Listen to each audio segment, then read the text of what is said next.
Think about it. You can look at any business, and if you want to know what shifts a business, what shifts your life, there's one force: decision-making.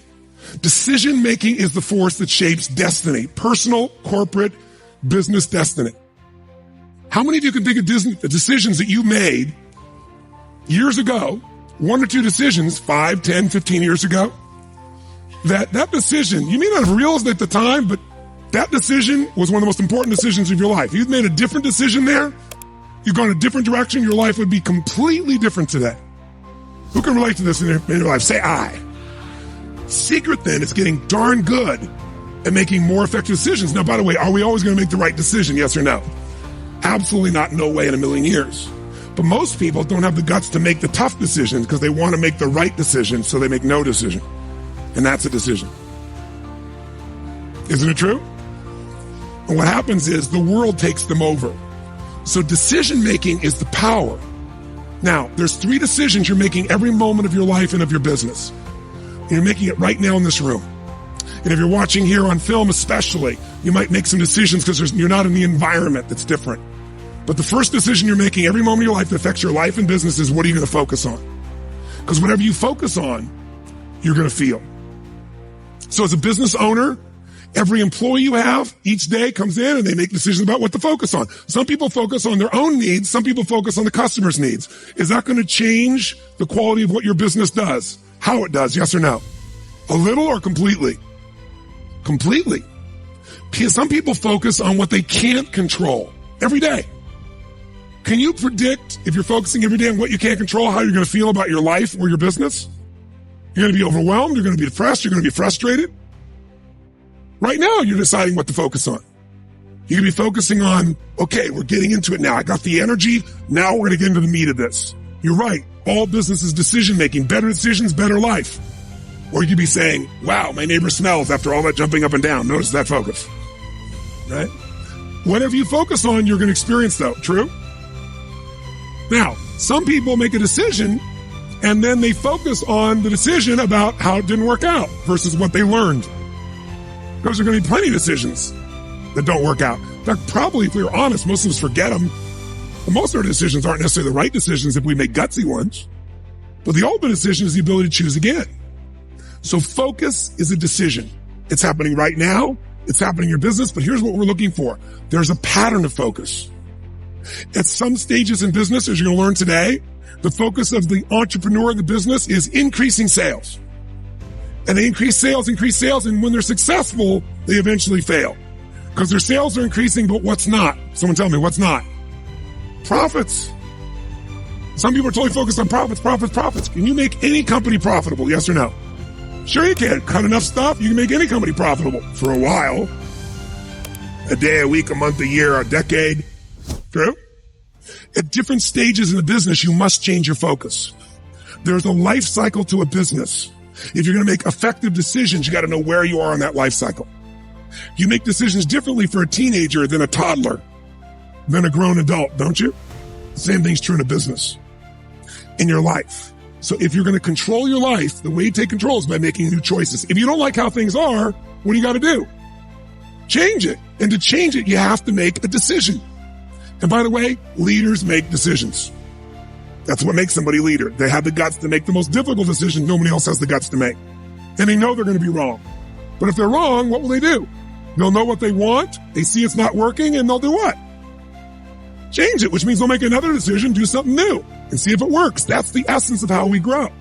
So first decision controls your life is focus. Lots of patterns. Some people focus on what they can control. Some focus on what they can't control. Some focus on customers, as I said. Some focus on themselves.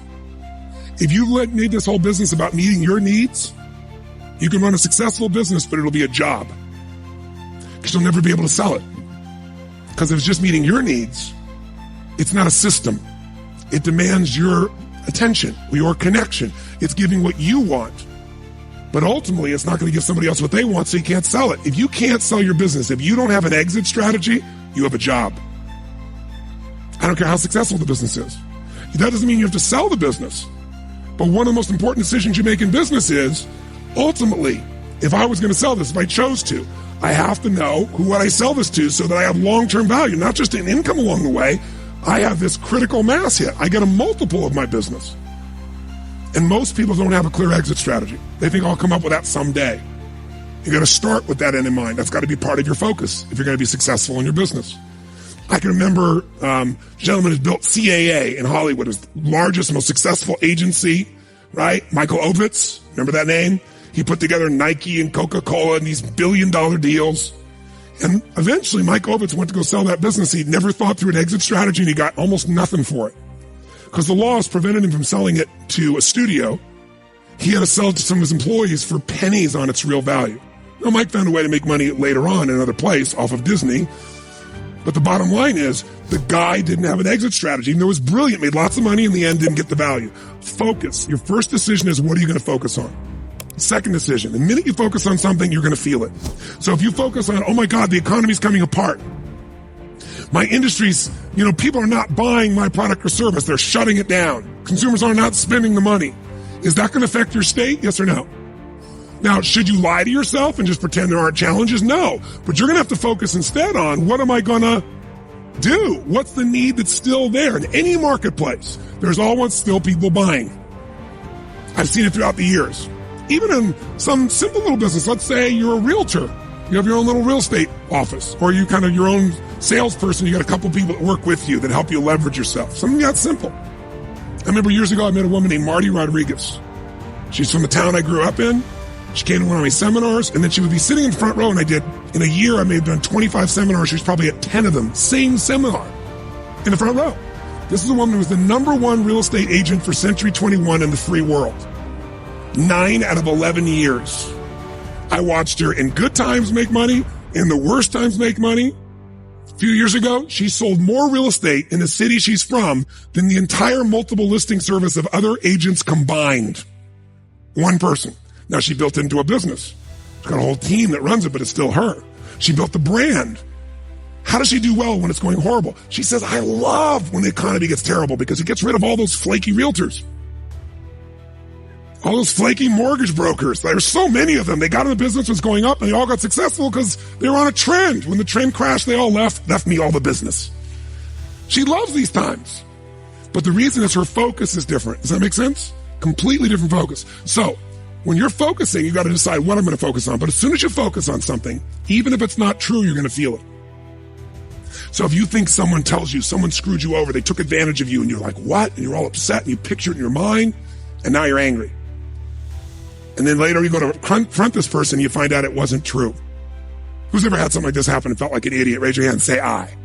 But when you focus on it, does it control you? Do you feel it? Yes or no? So just write, focus equals feeling. Whatever you focus on, you're going to feel. And as a leader, you're going to have to manage those feelings. And you're going to do it by managing your focus. By the way, if you're going to lead other people, do you have to create a focus for the company, for the organization to be successful? Yes or no? You got to find yourself. What are people focusing on? It's affecting all the decisions in the company. So as soon as you focus on it, finally get to decision number 2. Decision number 2 is, what does this mean? When you focus on something, you got to give it a meaning. Is this the end or the beginning? If you think this is the end of your business, the end of opportunity, the end of our economy, are you going to feel differently and act differently than if you think it's the beginning? Yes or no?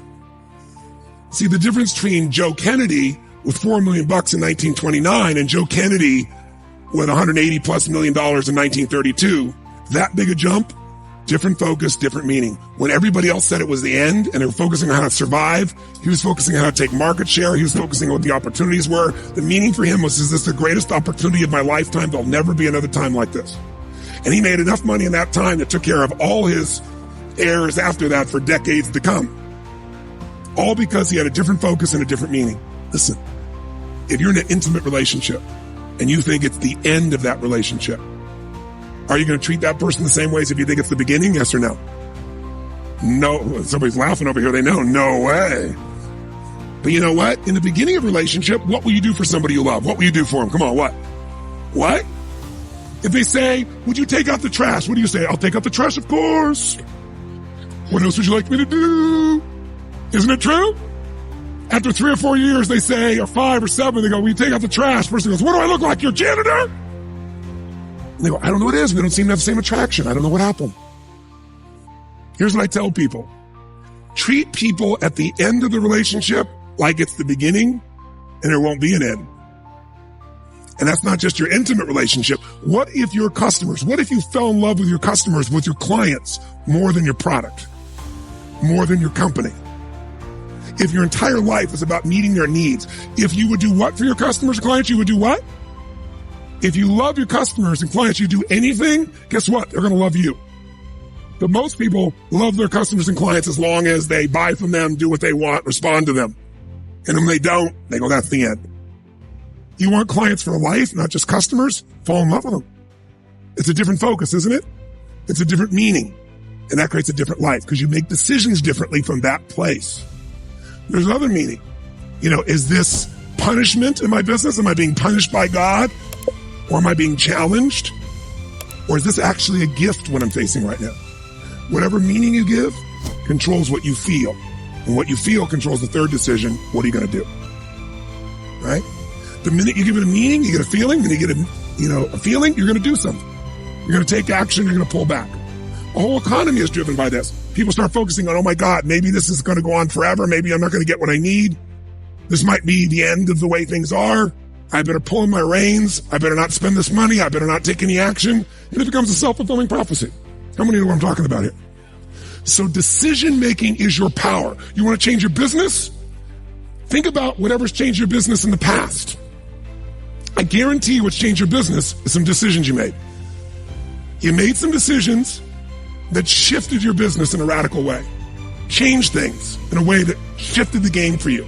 Decisions about people, decisions about products, decisions about marketing or promotion, decisions about locations, decisions about what you're going to offer, your offerings, decisions. You want to change your whole business, you can do it next few days just with some new decisions, but you're going to get stimulated, all kinds of decisions to look at. You got to decide which ones will make the biggest difference. Today, again, is going to help you understand where those decisions need to be focused based on where you are in the life cycle of your business and where you are in your personal life cycle. By the way, do you make decisions differently? Do you look at time differently when you're 20 than when you're 30, than when you're 40, than when you're 50, than when you're 60, than when you're 70? Yes or no? It'll affect your decisions.